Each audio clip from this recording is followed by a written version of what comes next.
Joe Rullo.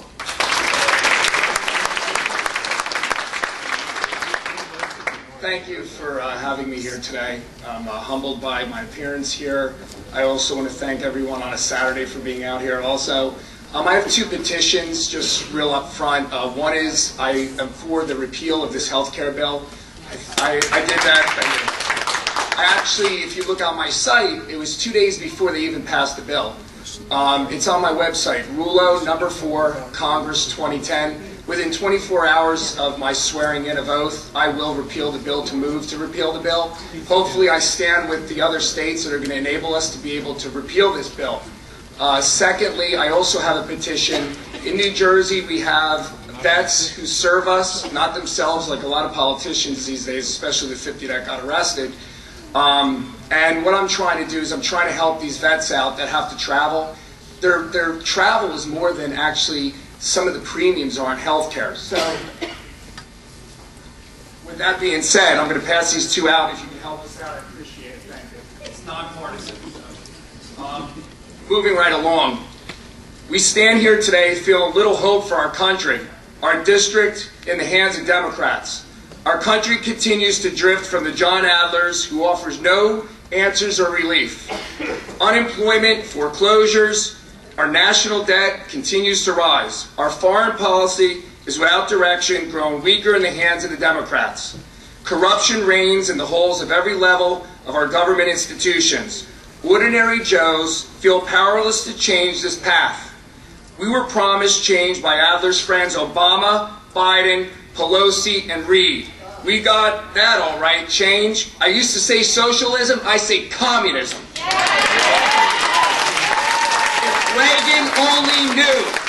If Reagan only knew what this would come to. $1 trillion stimulus failure package with a recent bankruptcy health care bill, a model of centralized government. We need change now. To give ordinary Joes hope, we need leadership. Leaders who understand promise, leaders who fight against corruption, not contribute to it. Leaders that serve one interest, not themselves, but all the ordinary Joes that are represented here by you today. In July of 2009, we were devastated as we watched 50 politicians arrested for betraying public trust, betraying you, the ordinary Joes and Joannes of America. It was at that moment that I made my solemn vow to myself that I would create a new standard for politicians, that I would restore the trust to the ordinary Joes and Joannes and work towards restoring hope, not the hope that Obama falsely promised. Hope for change. The only change you're going to get is in your pocket when they're done bankrupting this country. I heard your cries. I have cried with you. I have listened to ordinary Joes in meetings, on phone calls, and listened to their everyday challenges. I'm not unlike you with the courage that I have to face as well as the change that we need. Let us take hope from the opportunity and the challenge ahead. Let us focus on the need to take back the House in Washington. Let us focus on taking back our country from the grips of corruption and special interests like the Obama administration. Let our hope be our guide and be our strength. Let the needs of the ordinary Joes and Joannes that I will represent as your next congressman in the New Jersey's 3rd Congressional District form a resounding cry to be heard loud and clear across the land. We're not going to take this anymore. We're taking back the House.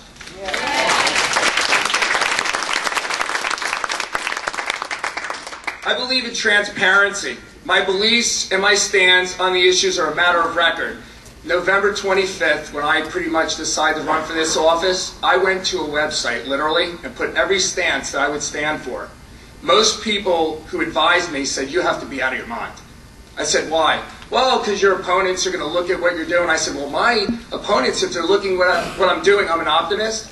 Hopefully they're going to look because they're good ideas, and they're going to use them for America. Well, they have been, so that's a good thing. I just want to thank everyone here again, especially everyone who ran this event. It's an excellent opportunity for someone like myself who's focusing on people, not raising money, focusing on the real issues. This country is in a lot of trouble. Reagan once said, not word for word, but if your friend doesn't have a job, it's a recession. If you don't have a job, it's a depression. I think that, you know, Reagan would look at this with an optimistic point of view. Thank you. November, the Democrats getting out of office. That's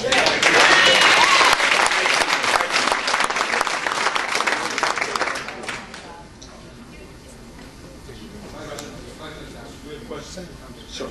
Adler voted against the health care bill, so what more could you have done to stop it if you were in office? First of all, John Adler didn't lobby one Democrat. Okay, John Adler's taken money from every single Democrat, including Pelosi, John Corzine. Actually, John goes to the parties afterwards and collects the checks. He cuts the deals. If you look at his voting record for the yeses, let's go find out what deals were cut for this health insurance bill. John Adler needs to stand with us now and repeal this bill. I haven't heard one word out of his mouth about that. Thank you. What are your views on global warming and cap and trade laws? Cap and trade is a tax that will be devastating on the New Jersey economy as well as the United States. Your second question? Global warming. Sorry about that, my mouth was getting dry. As a energy auditor, I'm actually an expert throughout the state of New Jersey and the United States. It's a very difficult question that you're asking.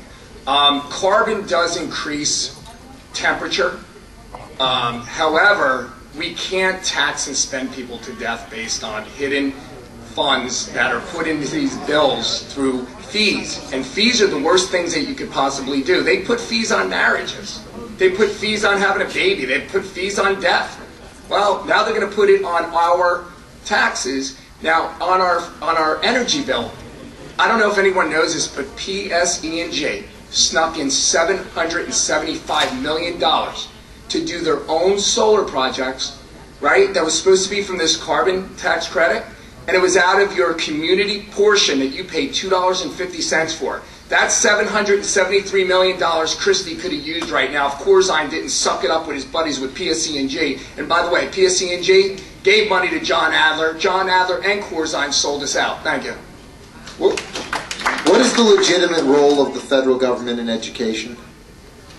The legitimate goal, I think, today is going to be to ferret out corruption, to make sure that the dollars are being utilized. We need to penalize bad educational systems.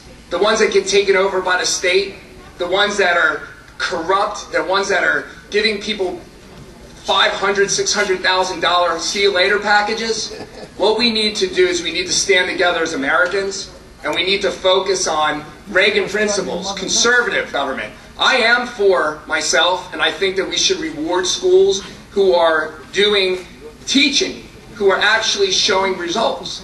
Therefore, charter schools are a very good idea if they're focused towards return on investment. Please provide your thoughts on nuclear energy, offshore oil drilling, and coal. Okay. I don't think that we need coal in New Jersey. Two, would you like me to answer the question?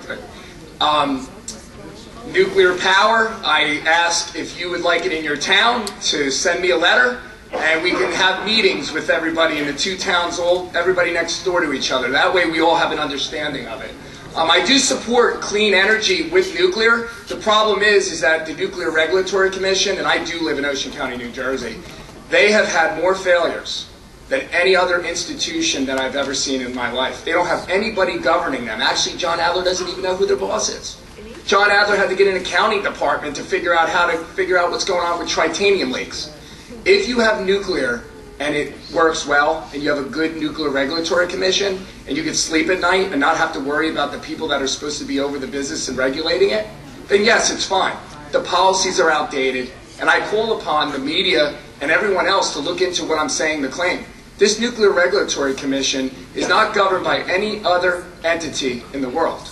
And they are not kept, they are not accountable to anything. And I will tell you, as the next congressman, I will absolutely push forward nuclear power in a safe way, but not until this Nuclear Regulatory Commission is examined from the top on bottom and some changes are made. I am completely against oil drilling off the shore of Ocean County. I'm not going to speak for other counties, but I don't want it on our beaches, and that's where I live, so that's my statement. Thanks, we're out of time. Okay, thanks, Joe Rullo. Thank you. From the 3rd District, go get them. And by the way, thank you so much. This is a big group. I didn't think it was going to be this big. I was nervous at first, but you guys are great. Thank you, and God bless America. Who the hell do you think you are? Move it a little bit to the right.